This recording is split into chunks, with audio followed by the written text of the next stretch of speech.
आप सभी विद्यार्थियों का इस चैनल पर हार्दिक स्वागत है। इस टॉपिक में हम जीके के महत्वपूर्ण उन प्रश्नों को देखेंगे जो आने वाले जितने भी प्रतियोगी परीक्षाएं हैं उन सभी में इस तरह के प्रश्न पूछे जाएंगे। तो वे बच्चे जो इस चैनल पर नए हों चैनल को सब्सक्राइब कर लें, जिससे कि इस तरह के टॉपिक का नोटिफिकेशन पा सकें। आइए बिना रुके हम इसे शुरू करते हैं। अर्थशास्त्र नामक पुस्तक किसने लिखी? अर्थशास्त्र नामक पुस्तक किसने लिखी?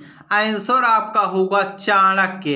इन्हीं को कौटिल्य भी कहा जाता है और इन्हीं को विष्णुगुप्त भी कहा जाता है।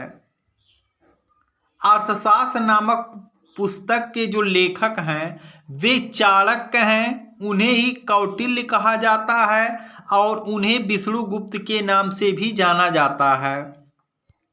अगला आपका प्रश्न है, जय जवान जय किसान का नारा किसने दिया? जय जवान जय किसान का नारा किसने दिया? आंसर आपका होगा लाल बहादुर शास्त्री, जो भारत के प्रधानमंत्री भी रह चुके थे। संविधान सभा का अस्थायी अध्यक्ष कौन था? संविधान सभा का अस्थायी अध्यक्ष कौन था? आंसर आपका होगा डॉक्टर राजेंद्र प्रसाद। ये भारत के प्रथम राष्ट्रपति भी थे। ये भारत के प्रथम राष्ट्रपति भी थे। अगला आपका प्रश्न है, संविधान सभा की प्रारूप समिति के अध्यक्ष कौन थे? संविधान सभा की प्रारूप समिति के अध्यक्ष कौन थे? आंसर आपका होगा डॉक्टर भीमराव अंबेडकर, जिसे भारतीय संविधान का जनक भी कहा जाता है। विश्व रेड क्रॉस दिवस किस तारीख को मनाया जाता है?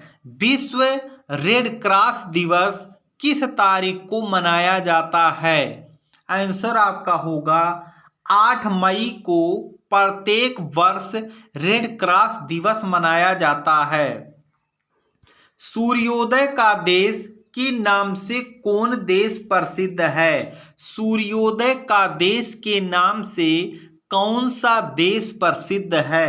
आंसर आपका होगा जापान। जापान जो देश है यह पूर्व दिशा में स्थित है, जहां पर सूर्य का प्रकाश सर्वप्रथम पड़ता है, इसीलिए इसे सूर्योदय का देश भी कहा जाता है। अगला प्रश्न है, अंतर्राष्ट्रीय महिला दिवस किस तिथि को मनाया जाता है? अंतर्राष्ट्रीय महिला दिवस किस तिथि को मनाया जाता है? आंसर आपका होगा 8 मार्च को पूरे विश्व में अंतर्राष्ट्रीय महिला दिवस मनाया जाता है। लौह पुरुष किस महापुरुष को कहा जाता है? लौह पुरुष किस महापुरुष को कहा जाता है? सरदार वल्लभ भाई पटेल को। सरदार वल्लभ भाई पटेल को भारत का लौह पुरुष कहा जाता है और भारत के प्रथम उप प्रधानमंत्री भी यही थे। नेताजी किस महापुरुष को कहा जाता है? नेताजी किस महापुरुष को कहा जाता है? आंसर आपका होगा सुभाष चंद्र बोस। मानव शरीर की किस ग्रंथि को मास्टर ग्रंथि कहा जाता है? मानव शरीर की किस ग्रंथि को मास्टर ग्रंथि कहा जाता है? आंसर आपका होगा पीयूष ग्रंथि। वेरी इंपॉर्टेंट क्वेश्चन है ये। कार्बन का सर्वाधिक शुद्ध रूप कौन सा है? कार्बन का सर्वाधिक शुद्ध रूप कौन सा है? आंसर आपका होगा हीरा। बहुत से बच्चे ऐसे हैं जो ये नहीं जानते हैं कि कार्बन होता क्या है। प्रत्येक वह वस्तु जो आपको काली दिखाई देती है वही कार्बन होता है।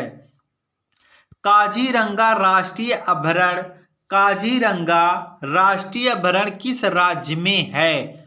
यह असम में है। अगला है, पृथ्वी अपनी धुरी पर किस दिशा में घूमती है? इस प्रश्न को लेकर बच्चे काफी अधिक कंफ्यूज में रहते हैं, तो इसे अच्छे से समझ लें। पृथ्वी अपनी धुरी पर किस दिशा में घूमती है? तो आंसर होगा पश्चिम से पूर्व, यानी पश्चिम से पूर्व इस तरह से जो हमारी पृथ्वी है वह घूमती है।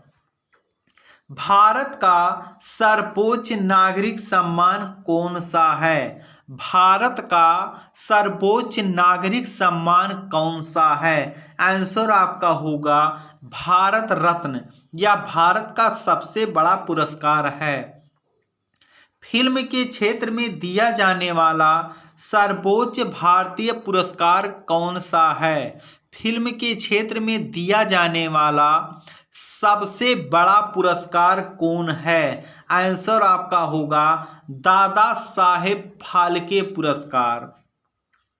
भारत का सर्वोच्च वीरता पदक का नाम बताइए। भारत का सबसे बड़ा वीरता के क्षेत्र में दिया जाने वाला सर्वोच्च पुरस्कार कौन सा है? आंसर आपका होगा परमवीर चक्र।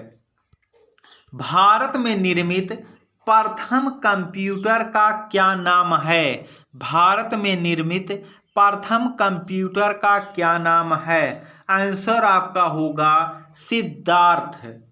अगला है, गायत्री मंत्र का उल्लेख किस ग्रंथ में है? गायत्री मंत्र का उल्लेख किस ग्रंथ में है? आंसर होगा ऋग्वेद। वेदों में सबसे प्राचीन जो वेद है वही ऋग्वेद है।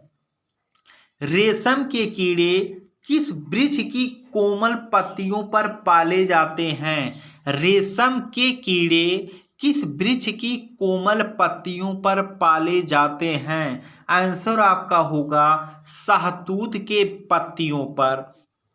अगला प्रश्न आपका है, राजस्थान में खेतड़ी किसके लिए प्रसिद्ध है?